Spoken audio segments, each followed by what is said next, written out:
Well, I'm in my garden. My jalapenos aren't that big yet, but they're going to be just fine for a quick dish before we have to go to Claire's lacrosse game. So we've got jalapenos. I'm going to throw some rosemary in there. Some of this rosemary obviously is not getting enough water, so I have to break off these leaves and get rid of them. But some of these good ones are good. Here's another jalapeno. These aren't very big, but when they're small like this, they're actually nice and spicy. Show me again. They're small. They're good. I used them the other day for a dish, but I still need to post and share with everybody. See this? These are flowers on top of the basil. Anytime you have a big herb garden like this, you want to pull these flowers off the top, and they tend to grow better, and you don't get these like leaves here that start rotting. Oh. See that? We don't want to leave that on there, right? Because it's starting to rot and we're not going to use it to cook. So we'll just get rid of that. And see these flowers in here? We don't want those either. So we'll break off the flowers and then just take these leaves and use them for dinner. And then back in the back, which I don't know if you can see it, back in here is this beautiful Italian oregano. It's beautiful. And you could just rip it off like this, and then we can use it for cooking. And then right here is our rosemary, which I don't have a lot of it, but we'll take some for the dish as well. So we have sage, basil, jalapenos, rosemary, and I'll throw maybe a little chipotle in there. So I've got a nice handful of fresh herbs from the garden, which is awesome. So welcome back to my kitchen. This is all the fresh herbs that I got from the garden. So as you can see, I washed them off and they're ready to go. So I'm just going to chop them up and put them in my dish. Watch your fingers. Yeah, that should be perfect. I don't want them too fine because I want them to cook into the dish. But I want, them cut a little bit so we get the flavor out of them. Then, same thing with the jalapenos. Are these from the garden, Daddy? These are from the garden, yes. They're not as big as I want them to be, but they will do the trick for now. Is that enough? Not a lot of good spice. Oh yeah, it'll be plenty. Yeah, plenty. So I'm just chopping these down so that I can have these for the dish too. And leaving the seeds in there will give it a little bit more heat. And that's exactly what I want to do. Thank you, Claire. Awesome. Okay, so that's set. I really like the taste of dried chipotles too, so I'm just going to put a little bit in the dish just to give a little bit of smoky heat as opposed to just the jalapeno heat. And this kind of is crunchy. The best way to do this sometimes is to actually soak them first so you reconstitute them and then chop them up. But I kind of like this dried too because it's almost like just like a chipotle. Not salt, but like crushed red pepper, crushed chipotle pepper. So it's actually really good. All right, so now.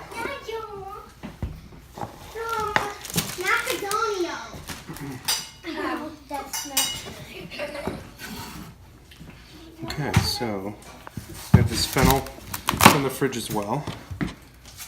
That'll be really, really nice. Yes, it's called fennel. You can leave it there, please. I'm not finished with that. Thank you so much. So we'll get the inside out. Get this. You want to cut this inside out. Some of it's good, but you want to get rid of it because it's really, really hard and it's not really edible. So we can peel this actually. Take the outside parts and let's see. Okay, so that's kind of like really not parts that you want to eat, but all the rest of this is very good. But this hard root you want to kind of get rid of, or hard end. All right, and then the little brown is fine. So chop this up as well.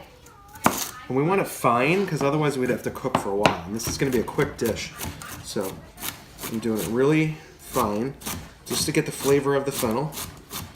So, do you mind if I ask a quick question? You can ask questions, of course you can. How long do you think, like, the setting up process is? Well, you're watching me right now. I mean, this has probably taken about 10 minutes so far, maybe 8 minutes. And then the cook time is about? It depends. I mean, as long as this cooks pretty quickly, I think maybe 10 minutes of cooking time would be perfect. All right? Really is the best. Love it. Great flavor. A nice trick. When you put vegetables, excuse my chewing, in the refrigerator, take a paper towel and wrap it like this, and it lasts longer in the refrigerator because it absorbs the moisture and it doesn't get rotted in the refrigerator. Or the best thing to do is just to use it really fast. All right, so that's that. It's this. Let's do a little bit of onion. This onion's still good, but it's starting to get a little turned. So let's just see. Nope, it's fine. It's nice and fresh. So peel that outer layer off. See, it's starting to turn a little bit. So we'll just pull that off and just get this part off that we don't want. This is a sweet onion, which I love because it's not going to overpower the dish. Even though I really, really love red onion, but we'll do this.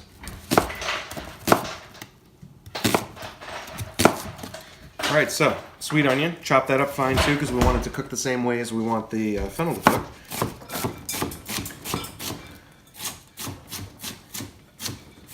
Nice and fine, okay? Just like that, it's perfect. Now we'll start the pan because I think that's pretty much it. We're gonna put spinach in there. I'm gonna forego doing the red onion. So we'll put some spinach in there at the very, very end. But we'll start this and at least get the herbs going and get the flavor going, right? So I like a big pan.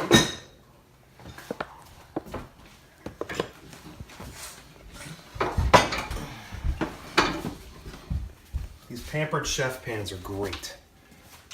I love the coating. You just have to wash them with like a really smooth and soft sponge. And they're really, really great. They disperse the heat perfectly.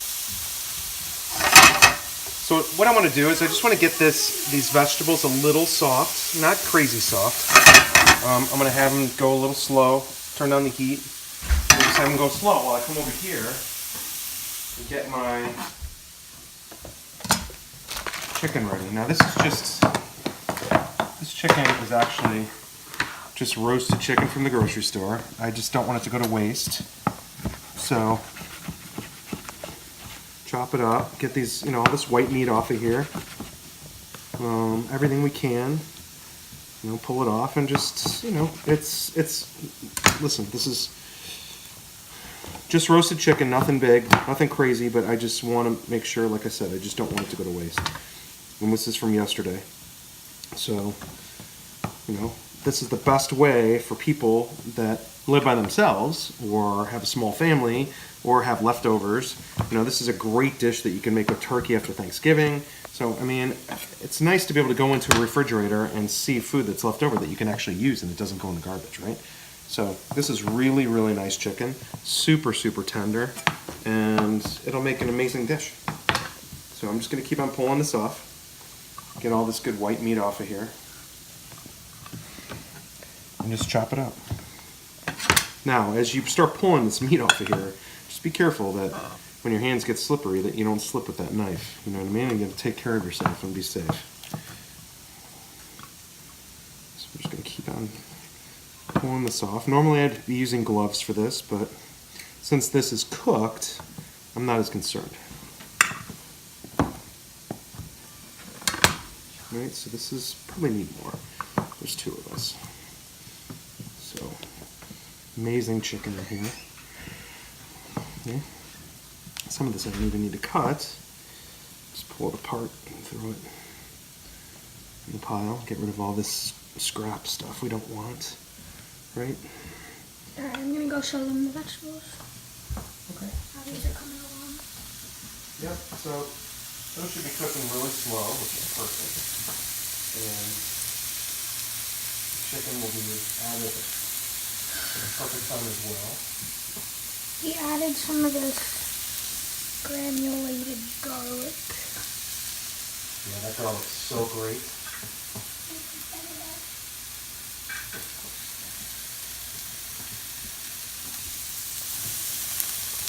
So some of the meat on here is dark meat, which really doesn't matter if you use the light or dark meat. The dark meat actually has a little bit more fat, so it's probably going to add a little more moisture to the dish. But I think that's pretty good. I mean, I don't think we need to go crazy here, because there's vegetables and there's enough chicken for 2 people, I think. But let's just try to get a little bit more off of here. It's getting there.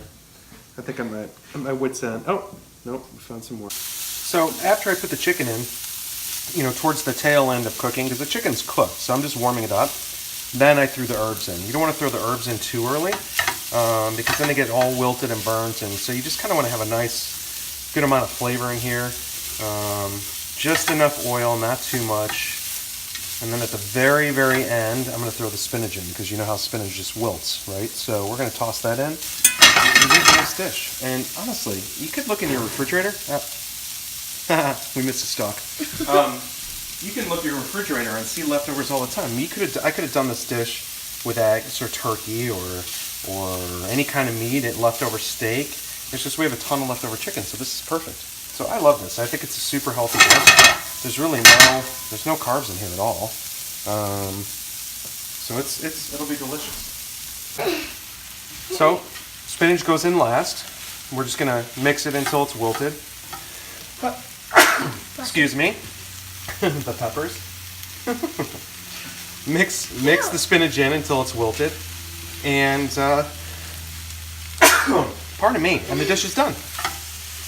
So this is nice, and like I said, super healthy, nice dish. You know, you have to like spice because I put jalapeños in here, and it's a nice healthy dish with literally almost no carbs. Bon appetit. So this dish literally took probably 15 minutes total prep time. Between chopping the stuff, all the herbs, all the peppers, onions, putting it in the pan, warming up the chicken, and throwing a little cheese on top. I mean, a 15-minute dish, and it's very, very healthy. So thank you for coming to my kitchen. So happy to have you here.